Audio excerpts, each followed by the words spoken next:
Bonjour, bienvenue dans cette vidéo explicative du deuxième exercice.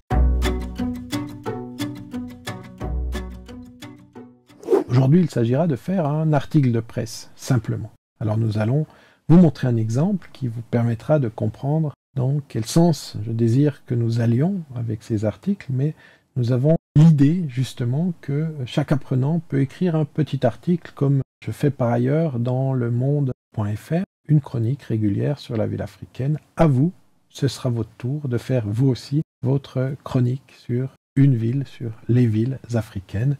C'est vous qui déciderez. Alors, pour ceux qui veulent voir à quoi ça ressemble, vous allez dans lemonde.fr, bien sûr, vous avez une édition globale, mais vous avez aussi une édition Afrique. Donc, il s'agit de juste cliquer sur l'édition Afrique et vous allez tomber sur cette page comme ça. Vous pouvez aussi, bien sûr, directement aller sur lemonde.fr/Afrique et vous trouverez, vous pouvez bien sûr également aller sur lemonde.fr/Afrique et vous trouverez toute la documentation. Alors si vous allez directement à cette adresse qui est tout à fait incongrue, donc utilisez plutôt le moteur de recherche pour taper le titre de l'article, puisqu'il va être difficile à copier, mais l'idée c'est de prendre comme exemple « Et la Chine inventa l'étalement urbain en Afrique grâce aux mototaxis ». Voilà. C'est la référence, on va travailler ce type de texte, pas du tout la même, bien sûr, le sujet sera différent pour vous, mais vous avez comme ça un exemple de texte. Une fois que vous avez fait la lecture du texte que je vous ai proposé, vous allez faire de même. Alors bien sûr, vous choisissez une thématique, alors la thématique, elle doit être en rapport avec la gestion, la planification des villes africaines, bien sûr, donc on doit se situer en Afrique, on doit se situer sur des problématiques africaine, on doit se situer sur des problématiques que vous aurez trouvées dans le cours ou dans le cours précédent qui s'appelait Introduction à la planification urbaine, mais un sujet comme ça qui vous convient, qui vous plaît, que vous connaissez bien. Donc ce sujet, il peut venir de votre connaissance du terrain parce que vous vous êtes rendu dans telle et telle ville, parce que vous y habitez, parce que vous pensez que c'est important de dire telle chose. Il peut être beaucoup plus littéraire dans le sens où vous n'avez pas accès en direct à ces villes. Donc, vous faites une réflexion dont vous basez votre connaissance sur les documents que vous aurez trouvés, bien sûr, dans les revues de presse sur Internet. Donc, allez vous documenter lorsque vous écrivez sur une ville, mais je pense qu'à ce niveau du cours, on peut, bien sûr, avoir une compréhension suffisante pour trouver des thématiques. Si vous voulez vous documenter, vous avez la possibilité, puisque vous savez maintenant comment faire une recherche, et vous avez la possibilité de trouver tous les documents nécessaires pour écrire votre article. Lorsque l'on écrit un article, il y a la question de la forme, bien sûr, il y a une introduction, un corps de texte et une conclusion.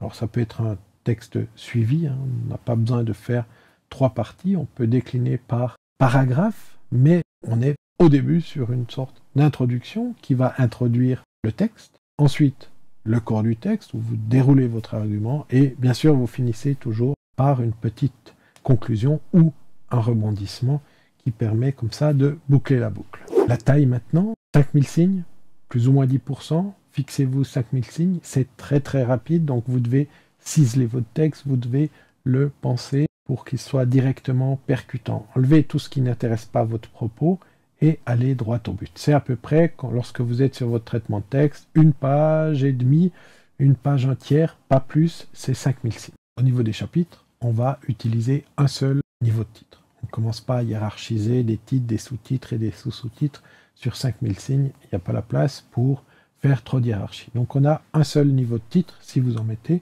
c'est même pas une obligation. Ensuite, il faut un titre percutant et un petit chapeau. Vous le verrez dans l'exemple du monde.fr, il y a 2-3 lignes qui expliquent rapidement de quoi on va parler. Donc un titre, un chapeau, votre texte et votre exercice est terminé.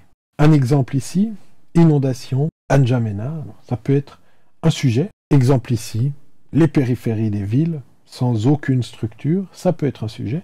On ne va pas passer en revue tous les sujets possibles, et il y en a autant que de participants. Donc ce qui m'intéresse moi aujourd'hui, c'est que chacun puisse développer son sujet. Soit sur une ville, soit sur un ensemble de villes, soit des généralités qui finalement traversent des zones géographiques. On s'interroge sur la Smart City en Afrique en prenant plusieurs exemples. Au contraire, on s'interroge sur la ville de Nairobi et sur ses jardins potagers, agriculture urbaine à Nairobi, voilà.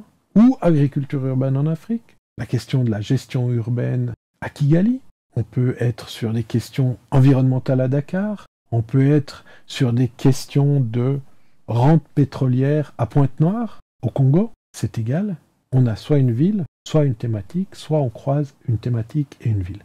Vous êtes totalement libre, mais par contre, sur la forme, c'est très important de garder l'idée de ce court texte de 5000 signes. Voilà s'achève notre description du deuxième exercice, en vous souhaitant un très très bon travail, et je me réjouis, avec vos différents textes, qu'on puisse commencer à les publier sous forme de blog régulier, où l'ensemble des textes pourra être visible par tous les participants du cours. Et comme ça, on va fédérer une sorte de compréhension générale des villes africaines à travers vos propres travaux. Je vous dis d'ores et déjà merci et je vous souhaite un bon travail.